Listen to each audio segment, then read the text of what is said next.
எல்லாருக்கும் ஹாய். முளைக்கட்டின பயிருடைய நன்மைகளை இந்த வீடியோவில் நம்ம ஷார்ட் அண்ட் ஸ்வீட்டாக பார்க்கலாம். இந்த ஒயிட் சன்னா, பிளாக் சன்னா, இந்த sprouted white chana and black chana வந்து நம்ம ஸ்போர்ட்ஸ்மேன், அத்லெட்டிக்ஸ், அப்புறம் ஹார்ட் ஒர்க் பண்ணுறவங்களுக்கு பெரிய எனர்ஜி பேங்க்காக யூஸ் ஆகும். அவங்க இதை யூஸ் பண்ணுறதுனால, இதை காலையிலையும் ஈவினிங்கும் எடுத்துக்கிறதுனால அவங்களுடைய ஹெல்த்தை வந்து நல்லா பேலன்ஸ் பண்ணுறதுக்கு, அவங்களுக்கு எனர்ஜி லெவலில் பேலன்ஸ் பண்ணுறதுக்கு இது ரொம்ப யூஸ்ஃபுல்லாக இருக்கும். அடுத்து வந்து ராகி. இந்த ராகியை வந்து என்ன சொல்லுவாங்கன்னா, தாய்ப்பாலுக்கு பதில் இந்த ராகி கொடுக்கலான்னு சொல்லுவாங்க. தாய்ப்பாலுக்கு சமம் எதுவுமே ஆகாது. இருந்தாலும் 3 மாத குழந்த, 4 மாத குழந்தைங்களுக்குலாம் தாய்ப்பால் சுரக்கலைன்னு சொன்னால், கொடுக்க முடியலன்னு சொன்னால், தாயால் பால் கொடுக்க முடியலன்னு சொன்னால் என்ன பண்ணுவாங்கன்னா, இந்த ராகியை வந்து ஸ்ப்ரௌட் பண்ணுவாங்க. ஒரே நாள் தான் ஸ்ப்ரௌட் பண்ணணும். 2-3 நாள்னாலும் அது ஒரு கசப்பு தன்மை வந்துடும். ஸ்ப்ரௌட் பண்ண ராகியை நல்லா மிக்சியில் போட்டு நல்லா வடிகட்டிட்டு திப்பியெல்லாம் தூக்கி போட்டுட்டு அந்த கீழே வந்து அந்த நல்ல மாவு மாதிரி சேர்ந்துடும்.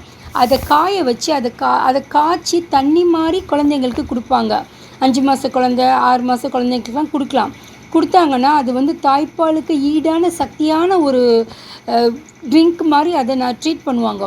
ஸ்ப்ரௌட்டட் கொள்ளு. இந்த கொள்ளு எடுக்கிறதுனால இந்த உடல் பருமனை வந்து அது கண்ட்ரோல் பண்ண முடியும். நம்ம வந்து உடம்பு குறைக்கணும் அப்படின்னு நினைக்கிறவங்க வந்து இந்த ஸ்ப்ரௌட்டட் கொள்ளு எடுத்துக்கலாம். இது வந்து ரொம்ப எனர்ஜெட்டிக்காக இருக்கும். இதில் பேரே வந்து ஹார்ஸ் கிராம் தான். இந்த குதிரைகளுக்கெலாம் இது கொடுப்பாங்க, கொள்ளு கொடுப்பாங்க. இது கொடுக்கறதுனால ஹார்ஸ் பவர்லாம் நம்ம பண்ணுற கணக்கிடுறாங்க பாருங்கள். அந்த மாதிரி அவங்களுடைய எனர்ஜி லெவல் பயங்கரமாக இருக்கும். அதே சமயத்தில் உடம்பு வந்து கண்ட்ரோல் ஆகும். அதுக்காக இந்த கொள்ளை வந்து எடுத்துக்கிறது ரொம்ப நல்லது. அடுத்தது வந்து முளைக்கட்டின பச்சைப்பயிறு. இந்த பச்சைப்பயிறு வந்து சுகர் லெவலை கண்ட்ரோல் பண்ணும். அது மட்டும் இல்லாமல் நம்ம இதை எடுத்துக்கிட்டோம்னா அன்றைக்கி ஃபுல்லாக நம்ம எனர்ஜியோடு இருக்கிறதுக்கு இது ரொம்ப நமக்கு உதவியாக இருக்கும். ஸ்ப்ரௌட்டட் எள்ளு. இளைச்சவனுக்கு எள்ளும் கொளுத்தவனுக்கு கொள்ளும் கொடுப்பாங்க. இந்த எள்ளு எடுத்துக்கிறதுனால நமக்கு வந்து உடம்பு கொஞ்சம் பருமனாக்கும். அதில் கால்சியம் சத்து, எல்லா சத்தும் இருக்குது. இது வந்து நம்ம ஸ்ப்ரௌட் பண்ணலாம். கல் நெல் பார்த்து நல்லா ஸ்ப்ரௌட் பண்ணி இதை சாப்பிட்டோம்னா உடம்பு வந்து நல்லா கொஞ்சம் பருமனாக்கும், ஹெல்த்தியாகவும் இருப்பாங்க அதே சமயத்தில். நெக்ஸ்ட்டு ஸ்ப்ரௌட்டட் வீட். இதை எடுத்துக்கிறதுனால இந்த கேன்சருடைய அக்ரெசிவ்னஸ் வந்து கண்ட்ரோல் ஆகும்.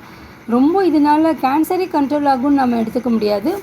கொஞ்சம் நம்ம பேலன்ஸ் பண்ண முடியும், அவ்வளோதான். காராமணி பற்றி பார்ப்போம். இந்த ஸ்ப்ரௌட்டட் காராமணியில் வந்து அதிக அளவு ஃபோலேட் சத்தும், விட்டமின் ஏ சத்து, அயன் சத்து அதிகமாக இருக்குது. நமக்கு வந்து அனிமிக்காக இது சாப்பிட்றவங்க அனிமிக்காக ஃபீல் பண்ண மாட்டாங்க. நல்ல ரத்தம் ஊறுறதுக்காக சத்து இதில் இருக்குது. அதே சமயத்தில் ப்ரெக்னென்ட் லேடிஸ்க்கு வந்து இந்த ஃபோலேட் சத்து அதிகம் தேவைப்படுது. அது வந்து 1 கப் காராமணியில் 88% ஃபோலேட் சத்தை இது ஃபுல்ஃபில் பண்ணுற அளவுக்கு இருக்கும். ஸோ லேடிஸ் அதிகமாக எடுத்துக்கணும். நாட் ஒன்லி லேடிஸ், எல்லா ஆம்பளைங்க, பொம்பளைங்க, பசங்க எல்லாத்துக்குமே இது அதிகமாக எடுத்துக்கணும். அதிகமாக சாப்பிட்டு நாம் வந்து நம்ம நன்மை அடையணும். இதெல்லாம் தெரிஞ்சுக்கணும். இதுக்கெல்லாம் ஒரு அவேர்னஸ் வேணும். இதெல்லாம் தெரிஞ்சுக்கோங்க. கண்டிப்பாக ப்ரெக்னென்ட் லேடிஸ்க்கு இது ரொம்ப யூஸ்ஃபுல்லாக இருக்கும். நமக்கு ஹெல்த் பெனிஃபிட்ஸான நிறைய இன்க்ரீடியன்ட்ஸ், நிறைய கிரெயின்ஸ் நம்ம நாட்டில், இந்தியாவில் இருக்குது. நம்ம அதெல்லாம் சாப்பிட்டு நம்ம வந்து பாரம்பரியத்தை பாதுகாக்கணும், நம்ம ஹெல்த்தை நம்ம பாதுகாக்கணும். மெயின் நிறைய விஷயங்கள் நம்ம சுற்றி இருக்கிற விஷயங்கள் நச்சுத்தன்மையோடு தான் இருக்குது. காற்றுல கூட நச்சுத்தன்மை இருக்குது. ஸோ சாப்பிட்ற பொருளும் நச்சுத்தன்மை இருக்குது. ஸோ ஓரளவுக்கு நாம் அந்த நச்சுத்தன்மையை குறைக்கிறதுக்கு என்னென்னலாம் நம்ம பேலன்ஸ் பண்ண முடியுமோ, என்னென்னலாம் ஹெல்த் பெனிஃபிட்ஸான சாப்பாடுகள் நம்மளை சுற்றி இருக்கோ அதெல்லாம் நம்ம எடுத்துகிட்டு நம்ம உடம்பை நம்ம பராமரிக்கணும். ஓகேவா?